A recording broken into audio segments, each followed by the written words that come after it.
Bu gün əlaqə saxlayan izləyicilərimizdən birindən bir fikir eşitdim. Onun haqqında danışmaq istəyirəm sizə. Demək, söhbət əsnasında izləyicimiz belə bir fikir bildirdi ki, dedi, şəkillə maşın alırıq, istəmirəm, nə bilim orada nətərdir.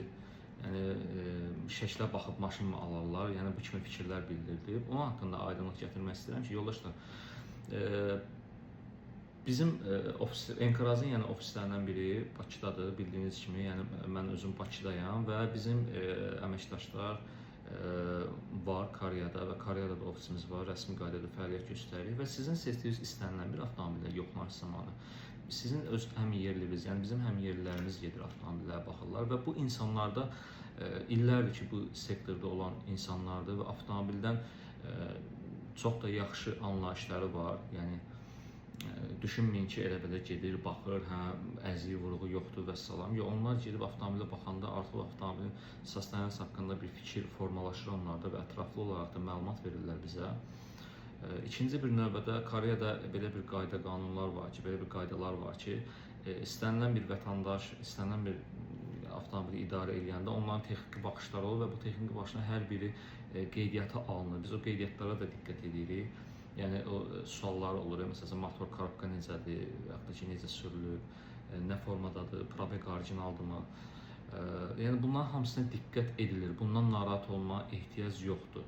Yəni sizin narahatçılığınız bununla bağlıdırsa, yəni ki, biz şəkildən avtomobil alırıq, şəkillə nə bilmək olar? Yox, əlbəttə ki, bax, mən misal bu avtomobili tutaq ki, baxıram, müştəriyə birinci bəli, şəkil formasına göndərəm ki, qardaş, belə bir Sonatadır, 2018-ci ildir, 2 sadə mühərriklədir, komplektasiyası budur, misal, elektron rüçları var, 360 kamerası var, komplektasiya haqqında məlumat verirəm, qardaş, bunun dəyişən detal yoxdur, sığorta hadisəsində bir problem yoxdur və yaxud da ki, dəyişən detal varsa, filan detal dəyişib, dəyişməyib, bunlar haqqında məlumat verirəm. Amma ki, müştəri bu avtomobili bəyənəndən sonra, dediyim formaları qəbullanandan sonra biz bu avtomobili mütləq şəkildə yaxınlaşıb olduğu şəhərdə, misal 300 kilometri, 200 kilometri, elə olur 400 kilometri məsafələrdə avtomobillər olur ki, biz yaxınlaşıb avtomobili orada yoxlayırıq, baxış keçirdirik. Görək, yəni yazılanlarla üst-üstə düşürmü, düşmürmü, sürüş testi edirik, avtomobilin mühərrikinə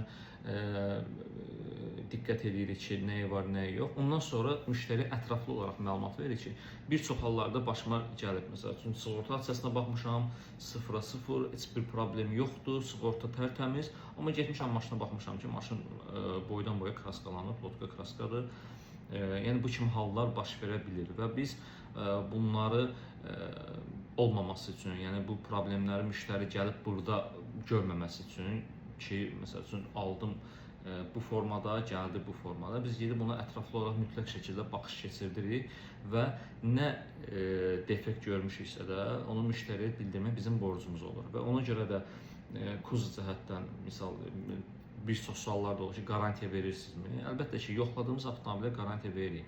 Misal, biz deyirik ki, bu avtomobil filan yerində kraska varmı, yoxmu, dəyişən detal budur. Bu kimi hallar əgər demişiksə, əlbəttə ki, ona artıq dediyimiz sözə garantiya verə bilirik. İstədim onu çatdırım sizə, bu kimi fikirlərə düşməyin ki, şəkillə maşın mı alarlar, bu qədər pul verirəm. Yəni şəkillə deyil, orada yaxınlaşıb ətraflı olaraq avtomobillərə baxılır.